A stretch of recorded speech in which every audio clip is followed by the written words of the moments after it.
Good morning friend, सुप्रभात।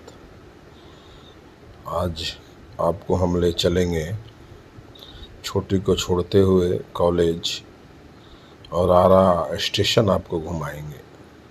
अब आप ये सोच रहे हो कि आरा स्टेशन क्यों घुमाएंगे, तो आरा स्टेशन चलिए, वहीं आप देखिए कि हम आरा स्टेशन आप लोगों को क्यों घुमा रहे हैं। देखिए, हम लोग चल दिए हैं छोटी के कॉलेज में इसको छोड़ेंगे और वहीं से आरा स्टेशन निकलेंगे। अब आरा स्टेशन नहीं है, आरा जंक्शन है।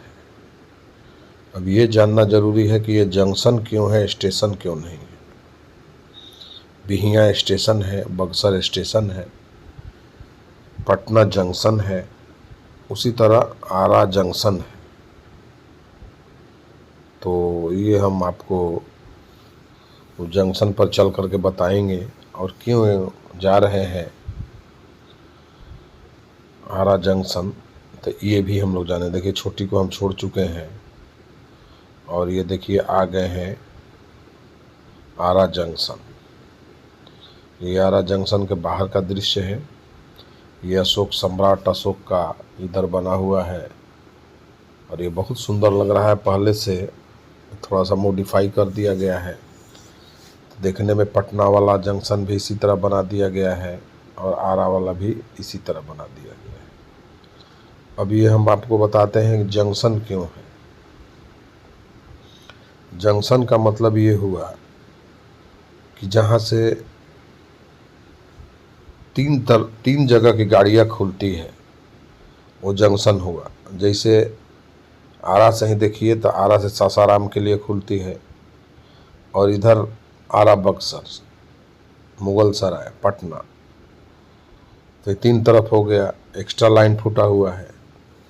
उसी तरह पटना से देखिए गया इधर जाता है, पाटलिपुत्रा इधर जाता है, इसलिए वो जंक्शन हो गया।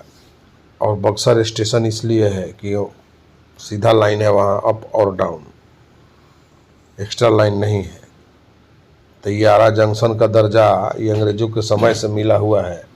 उस समय भी बक्सर ये सासाराम वाला लाइन था, छोटी लाइन, तो उस समय से भी था। और ये देखिए हम लोग आरा जंक्शन पर अपने छोटे भाई विनय जी का इंतज़ार कर रहे हैं। ये भोपाल से आने वाले हैं। कल आ गए थे आपको बनारस भोपाल से, और वहीं रुक गए थे और काशी विश्वनाथ की नगरी में आ गए, तो बाबा का दर्शन कर लिए और सुबह में वहाँ से चले हैं मड़ुआडीह से। तो उनका हम इंतज़ार कर रहे हैं आरा जंक्शन पर कि कब आएँ, उनको लेकर के घर चलें। तो अब आपका देखिए, उनसे भी मिलवाते हैं आपको, विनय जी से भी। और हमको लगता है कि उनकी गाड़ी आ गई है, जैसा कि अनाउंस हो रहा है। तो विनय जी भी थोड़ी देर में निकलेंगे, उनसे भी मिलवाते हैं। आप पहली बार मिल रहे हैं हमारे ब्लॉग में, जितने दर्शक हैं, तो उनसे भी मिलवाते हैं। देखिए, विनय जी आने वाले हैं स्टेशन के तरफ से और निकलने वाले हैं। देखिए आ गए पीला शर्ट में, ये देखिए विनय जी आ गए। देखिए और हम लोग आ गए हैं दुकान। हमारे छोटे भाई विनय जी और गोपाल जी भी बैठे हुए हैं, किसी टॉपिक पर हम लोग बात कर रहे हैं। और ये देखिए, और हम हैं इधर हम बैठे हुए हैं, तीनों भाई हम लोग बैठे हुए हैं लकड़ी वाले दुकान में और किसी विशेष टॉपिक पर बात कर रहे हैं। हमको लगता है कि हमारे मोहल्ले में एक आदमी का एक्सीडेंट हो गया है, पति पत्नी का। बाइक से ही लोग आ रहा था। अब देखिए, दोपहर में आइसक्रीम वाला आ गया, तो हम सोचे कि भाई आइसक्रीम भी खा ले जाए, थोड़ा सा मेरा कमजोरी है आइसक्रीम, तो हम आइसक्रीम भी खा रहे हैं। दोपहर में आके दे जाता है, तो आप भी आइसक्रीम का आनंद लीजिए मेरे साथ। और देखिए, आइसक्रीम खा रहे हैं हम।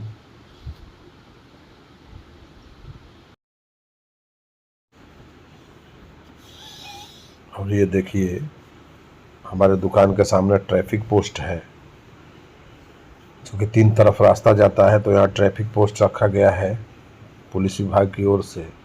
बराबर जाम लग जाता था, तो ये 7 दिन में एक बार ड्यूटी चेंज होता है ट्रैफिक पोस्ट पर। तो ये नए सिपाही जी आए हैं, पहले भी यहाँ थे 1 महीना 2 महीना पहले। तो इनसे वार्तालाप हो रहा है। ये बोल रहे हैं कि भाई देखिए हम लोगों का जो ड्यूटी है, ऐसा ही बोल रहे हैं, 24x7 ड्यूटी तो यहाँ करके जाते हैं। और इमरजेंसी होता है पुलिस विभाग में, तो फिर हम लोग दौड़ के जाना पड़ता है और दिन भर खड़े रहना पड़ता है ट्रैफिक में। आपको अगर ड्यूटी लग गया तो सारा दिन आपको खड़े खड़े ड्यूटी देना है। 2 मिनट के लिए आए हैं, पीछे बाथरूम जा रहे थे, तो हम बोले भाई थोड़ा सा हवा खा लीजिए, आप दिन भर तो खड़े रहते, थोड़ा सा तो कम से कम आराम कीजिए। सारा दिन खड़े खड़े इनको ड्यूटी देना है, किसी भी ट्रैफिक पोस्ट वाले पुलिस को। तो थोड़ा सा मानवीय पहलू भी इनके प्रति रखना चाहिए हम लोगों को। और ये बेचारे बोल रहे हैं तो सो तो सही है, अभी जाएंगे अपने पोस्ट पर। और ये देखिए राजू जी हैं, इनका बंगाल फर्नीचर करके पकड़ी में दुकान है, और आए हैं इधर हार्डवेयर का कुछ सामान लेने। तो हमसे मिलने आ गए, मिलना मिलाना होता रहता है। तो इसी विषय पर हम लोग बात कर रहे हैं। हमको लगता है कि ये किसी राजनीतिक विषय पर बात कर रहे हैं। और हम बोले चाय वगैरह पी लीजिए, राजू जी आए हैं तो बोले नहीं चाय नहीं पियेंगे। तो बैठ के हवा खा रहे हैं और हम लोग बात कर रहे हैं, तो सोचे कि आपसे भी मिलवा दे राजू जी को। बड़े अच्छे आदमी हैं, बहुत पुराना संबंध है इनसे हमारा। इधर आते हैं तो मिलना मिलाना हो जाता है।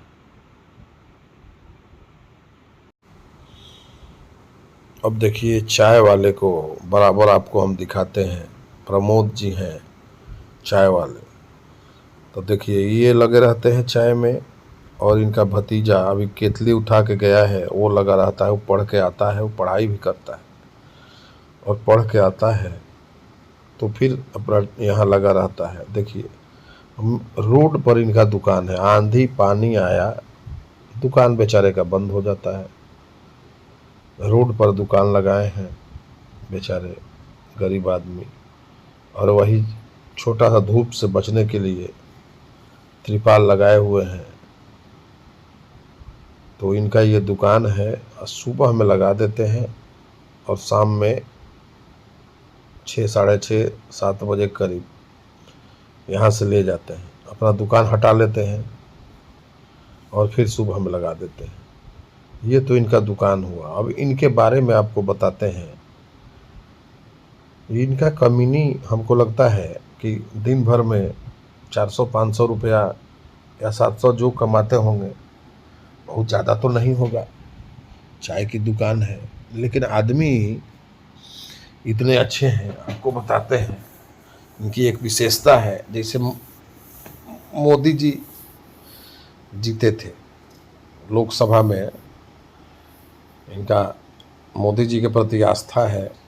तो मोदी जी जीते तो एक चीज़ इनमें था कि कम से कम उस दिन फ्री चाय और गुड डे बिस्कुट, 1 पैकेट एक आदमी को गुड डे बिस्कुट सारा दिन वितरित किए थे ये।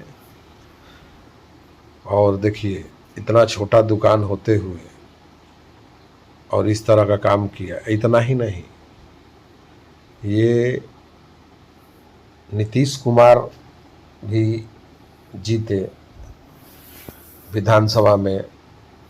हमारे राज्य में नीतीश कुमार और बीजेपी का शासन आया और उनका मुख्यमंत्री नीतीश जी हुए, तो उसमें भी ये वही काम किए। ये चाय वाले इतना छोटे होते हुए भी कोई 10 रुपया किसी को नहीं देता है। हम इनसे बड़ा प्रभावित रहते हैं, प्रमोद जी से। और देखिए इनका चाय की दुकान है, आंधी पानी आया या कोई अतिक्रमण हुआ तो ये हट जाते हैं। आज के ब्लॉग